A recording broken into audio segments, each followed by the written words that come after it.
بسم الله الرحمن الرحيم نحمده ونصلي على رسوله الكريم أما بعد.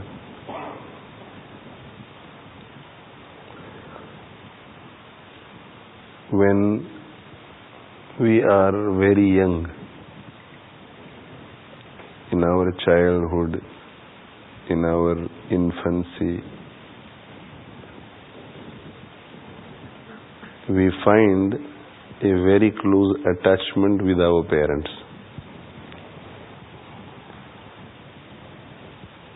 Go back a few years and think about the closeness that you all had with your parents.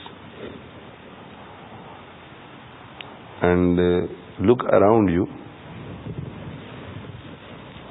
and see a teenager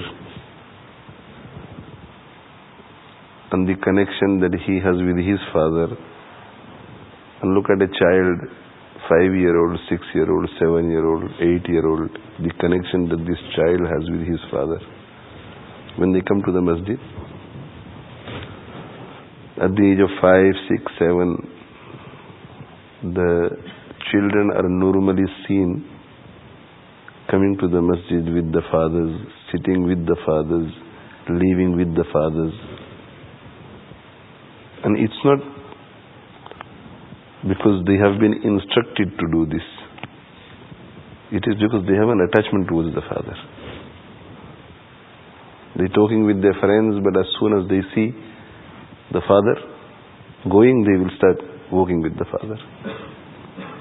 So there is that special attachment that they have with the father. And same with the mother. But the same child, when it reaches its teens, mid-teens, late teens, it's coming to the same masjid. The father is coming to the same masjid. But both of them are coming separately. They will not come together. Both of them are leaving separately. Both of them will not sit close by to each other. Despite having no tensions in the home, if you see them in the masjid, you will seldom find them smiling at each other or talking to each other.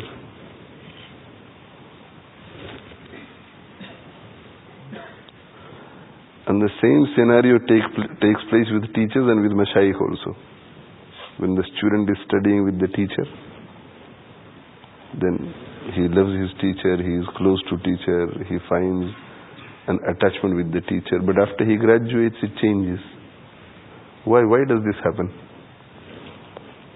Why does this happen? This did not used to happen in the old days. Why does it happen now? The reason for this is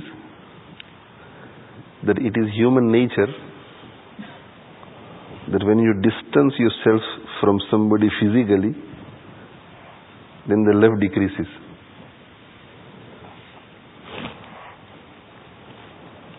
If you do not sit with somebody, if you do not interact with somebody on a regular basis, then the love decreases.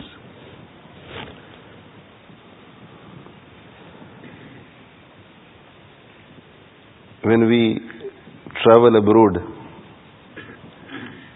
leave our parents, our wives, our children behind, what happens the very first day? We remember our parents very much, because the attachment is there.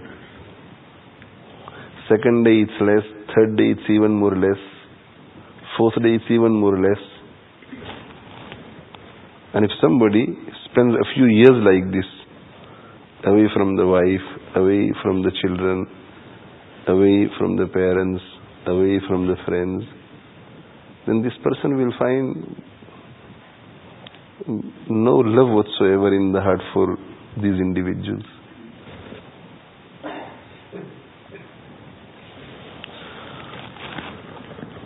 There are so many people who complain and say that I have no feeling for my husband. The husband says the same thing, I have no feeling for my wife. Why? Because the husband has left the wife and has gone into another country, and it's been 10 years he hasn't come back, so they haven't seen each other. When we meet somebody for the very first time, there is not much inclination, but you carry on meeting that same person. How do we make friendship with each other? How does somebody set in your heart? Because of the continuity in meeting each other. So we continue to meet somebody and we see qualities in them which we appreciate, and we continue to experience these qualities. We continue to see this person, meet this person, sit with this person, so his love sets in our hearts. When people fall in love with girls, how do they fall in love with girls? Many people, many Muslims, they don't want to commit this sin, but they find themselves in this scenario that I am in love with this girl. They come for cures, spiritual cures. How do they fall in love with girls? They work in an environment where they come in touch with these girls on a daily basis. And according to their thinking, they may see certain qualities in these girls. That quality attracts them. So they continue to appreciate these qualities on a daily basis. They continue to hang around with these individuals on a daily basis. So this company brings their hearts together. So when we spend a lot of time together with somebody, that strengthens the love in the hearts, that brings the hearts together. And when we separate from each other, that takes away the love. This separation takes away the love. That's why if somebody passes away, if somebody dies, then after 2 months, 3 months, 4 months, that grief will remain no more. And after a few years, you will continually forget that person. The very first day you buried that person, you will remember that person 24 hours. You will see that person in dream as well. After 1 week, now and then. After 1 month, only sometimes. And after 3-4 months, once in a while. Once in a month or once in a week. And even when you remember that person, you do not find the pain. No pain. So this is the reason. When we are young, our company is our parents. So we find a lot of attachment towards our parents.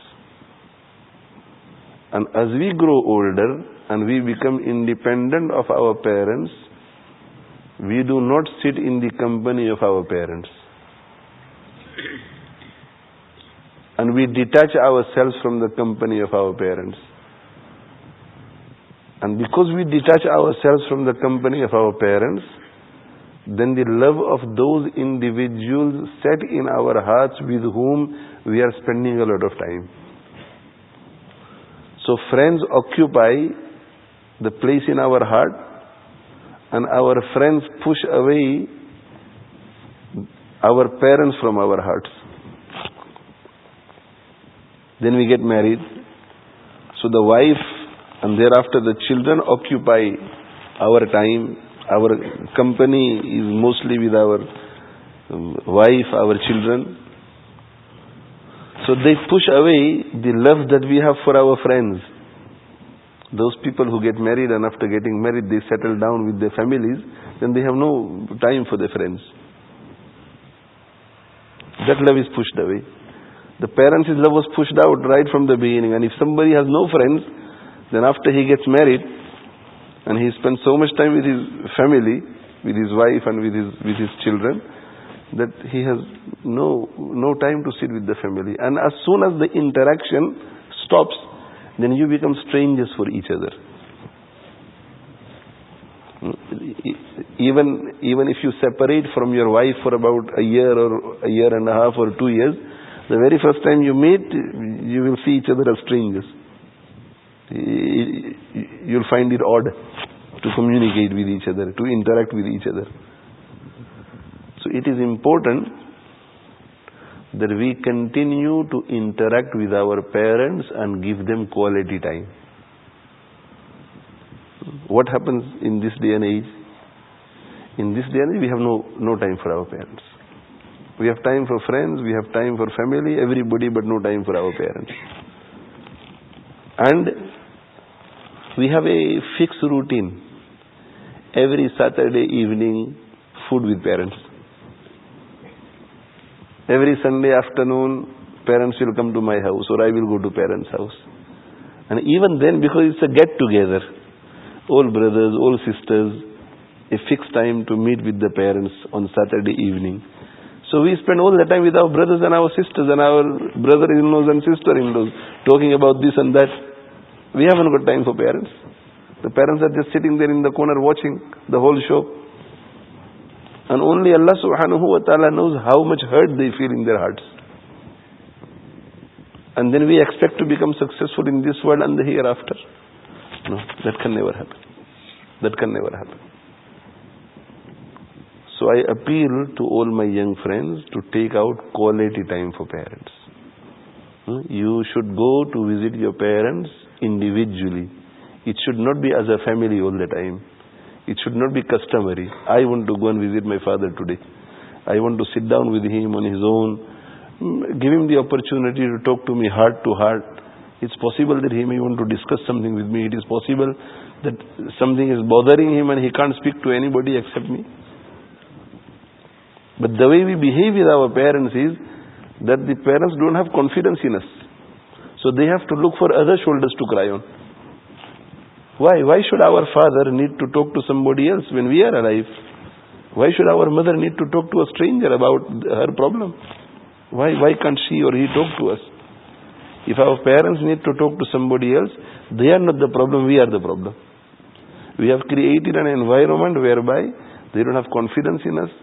They feel that we are ignoring them. They feel that we have no love for them. They feel that we don't look after them. It's not their psychological problem. Normally that's what we say. It's psyche. That's how he feels. I'm always there for him. Yes, you're always there. But do you show him that you're always there? You're always there. You tell him that, Dad, whenever you want me, call me. Just saying that is not enough. Practically show him that you are always there. Give time to your... Even if your wife complains, those people who have obligations towards their friends, even if the wife complains, they don't bother. They must go and visit their friend circle. But when it comes to father, when it comes to mother, the wife complains, if I go to them, I will have a family problem. It's not that we are worried about family problems. It is because we do not have that love and respect for parents that we're supposed to have. And we will do bad to ourselves in this world and the hereafter. And the way we will treat our parents, in the exactly same way, in fact, more worse, our children will treat us. So if we are kind to our parents, we will be doing good, not only to our parents, but to ourselves as well. And their dua, their prayers for us will grant us salvation in the hereafter, success in this world. So I always say there are three groups of people whose rights should be very carefully safeguarded. Your parents. Because if the parents were not there, you would not have come into existence. It is Allah who creates, but parents are the means. Number two, your teachers. If your teachers were not there, you would have remained ignorant. And number three, your Shaykh. If he was not there, you would have remained astray. It is because of your Shaykh that you are on the straight path. It is because of your teachers that you have ilm. And it is because of your parents that you exist. These three are very, very important. Those people who safeguard the rights of these three groups, that person will surely see success in this world and in the hereafter. وآخر دعوانا الحمد لله رب العالمين. صلى الله على نبينا وعلى آله وصحبه.